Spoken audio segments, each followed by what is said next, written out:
beep fools. Beep fools. Call them beep fools. Shut your mouth and let me talk. I know you would find it. I know you would have a problem with that. I know you would have a problem with that. I know you would have a problem with that. No, I know you would have a problem with that. Madam Speaker. I know you would have a problem with that. Point of order, Madam Speaker. Point of order. I have not made my point. Point of order, Madam Speaker. It hurt them. And it hurt Master Mark too. It burned him. Come on, a point of order. Everyone, if you're coming from the Jamaica, you can't afford to skip this video. So I hope you're all doing well.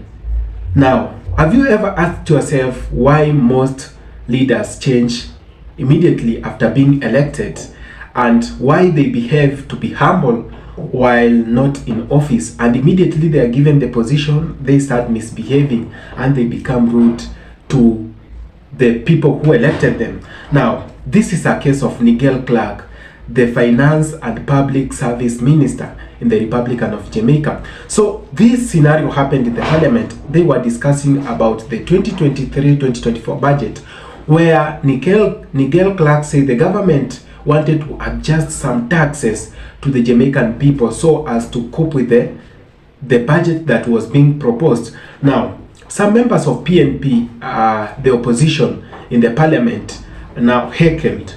They heckled because they thought this was going to make the lives of Jamaicans more harder. So Nigel Clarke really came out and called them fools. Not the first time, not the second time. Now, the members of the ruling party, the members who support the government, who sidelined by the government, they were clapping. They were very happy because the government is raising taxes on the common Jamaicans, and Nigel was on it. So this really got heated. So let's watch this video, come back and give a quick discussion about the same. Let's see, why do they change? What makes them change? Power, money, influence? So let's watch this video, come back and give a quick discussion about the same. Thank you so much. The parliamentary opposition walked out of Gordon House after the finance minister referred to the opposition leader as Massa G. Now, this seems to have its genesis at a recent PNP meeting in Nannyville, St. Andrew, where opposition leader Mark Golding spoke. A word used by Mr. Golding may be offensive to some viewers. Because the Prime Minister come to Parliament today. 6 hours, it's over 6 hours and have us in there, you know. Mind you, over 1 hour, it's like as him start talk, it's like God does say, no, cut the mic because we can't deal with that.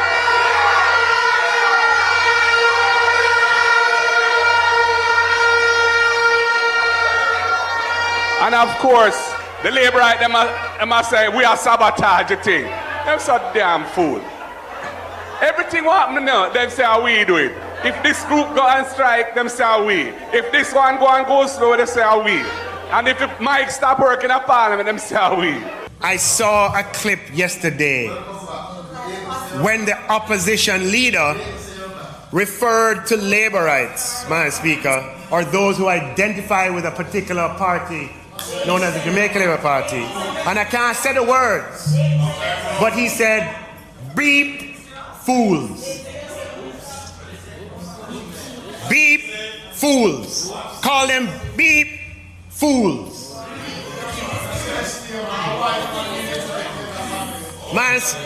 Madam Speaker, that never sound like Marky G to me. That sound like Master Mark.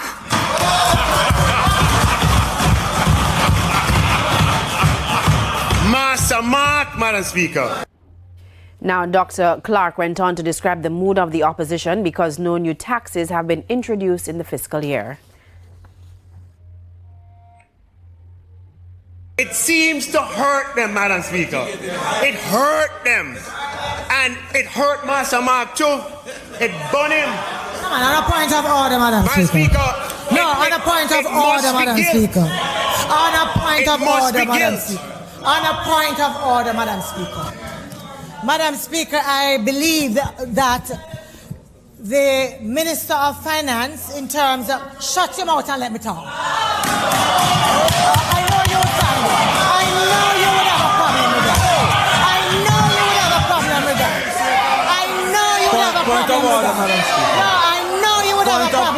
Madam Speaker. I know you would have a problem. Point of order, Madam Speaker.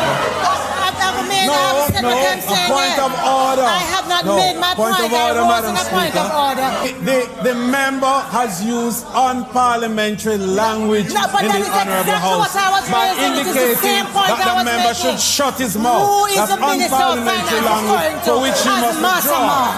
And so is who is he referring to as a Masamark in the Parliament? And sit. Who is he referring to Madam Speaker, as Masamark? you need to name the member. That is not parliamentary language either. Now, House Speaker Marissa Dalrymple-Filbert said that the language used by MP Dr. Angela Brown-Burke was unparliamentary and asked that she withdraw the words. If I'm going to withdraw your words allow and me then to, you can allow go me ahead. to do it. If I'm to withdraw it, I'm not going to do it on your terms. You don't have the right. No, I'm not. No, I am not going to do it on your terms. I am willing to withdraw it, but not on your terms. Not while you try to shut me up. The members over there say shut him out every day and you have nothing to say about it.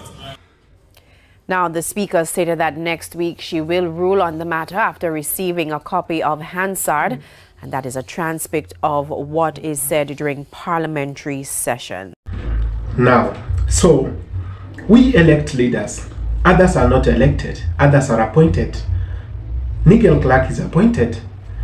The cabinet secretaries in most countries in the world are being appointed by the person elected in office by the citizens.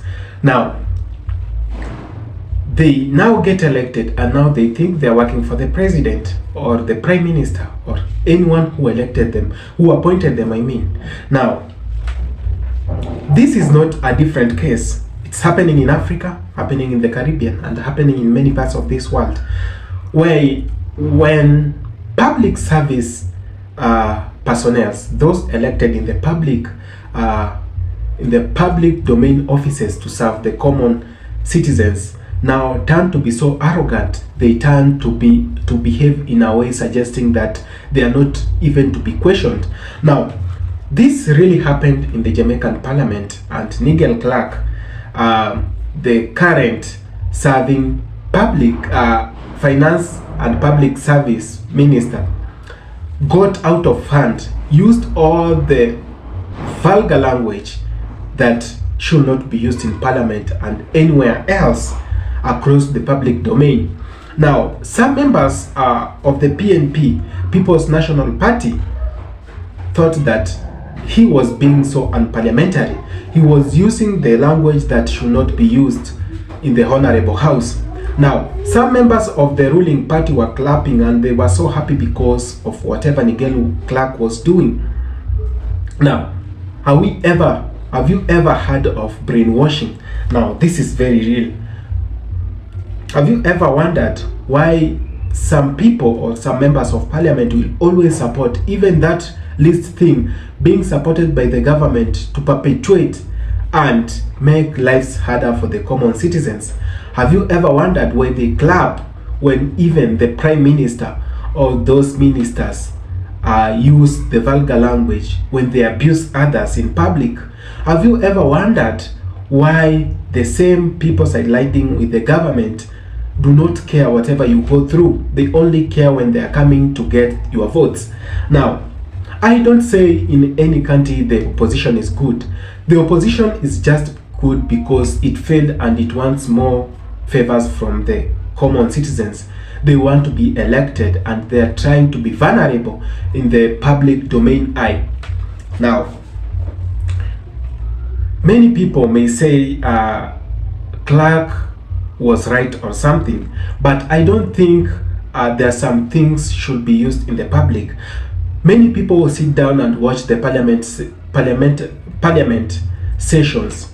They watch, listen to the debates, how they are done. They sit down to listen to the people who represent them and the people who are mandated with different ministries. Now, saying that these members are fools or using those languages that should not be used just paints a different image, because while a child is watching you, or while a youth who is aspiring, who wants to be like you, is watching you, he gets the bad, is being fed with the bad energy that you bring, and they take it, and in a way they start practicing it. This is why we get our societies are being they are getting worse with days. This is why we are seeing our youth being so rowdy. They run everywhere. This is why we see the youth that cannot sustain peace, the youth that do not even want peace, the youth that go around committing crimes. It's because of the influence they get. Now, if those people in the public eye, the public figures we have behave in such a manner to suggest that they are not even responsible for their speech, they are so careless that they say anything that comes in their mouths or that just passes through their brain. This leads to moral outrages. We have seen this happening so many times, and not just from the ministers. It has happened with the Prime Minister too. The Prime Minister is sometimes arrogant and harasses the people, the juniors around him. Now, if all these continue happening and the Parliament becomes a house where people exchange the harsh words, they use the slang words, they use the vulgar language, this paints a different perspective about a given country. Now, a country might be so good with good citizens, but when the leaders are so damaged, when the leaders are rotten to the core, what do you expect? The leaders we elect are representation of the country we have. The leaders we elect are the representation of the people. So if you elect poor leaders, it means you are poor in making choices. If you elect bad leaders, it means you are bad in making choices. A good society is known by its people. A good country is known by its people, not for whatever it have. Now, the morals and the manners of a country or of the people determines what country it is. I can't say Jamaica is good when the leaders behave in such a manner likely to suggest they are so arrogant, they don't listen. Now, that paints a bad picture in the international image.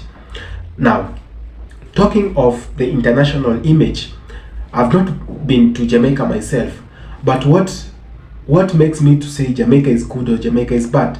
It's from the things I watch from the leaders, whatever they say. It's from the things I watch from the internet maybe. Now, you've not been to Africa maybe and you are in Jamaica. What makes you say Africa is good or Africa is bad? It's because of whatever the media shows you. So, the leaders we have should be the representation of whatever we are. We the people should be representing our country, and if we can't do that, we elect those people who can represent us in the international space or in the public space. So let me know whatever you think of this video. Do you really think public servants should be behaving in a manner suggesting like they do not care because we the people did not elect them? They were appointed by those people, we elected them, and that makes them so junior to us because we the people, the citizens who elect you, are your bosses. So anyone who is appointed by a person we elected who is our employee should be more an employee. So let me know whatever you think of this video, and if it's your first time coming across the channel, please consider subscribing. Let's go to 4,000 subscribers. Please share, like, subscribe.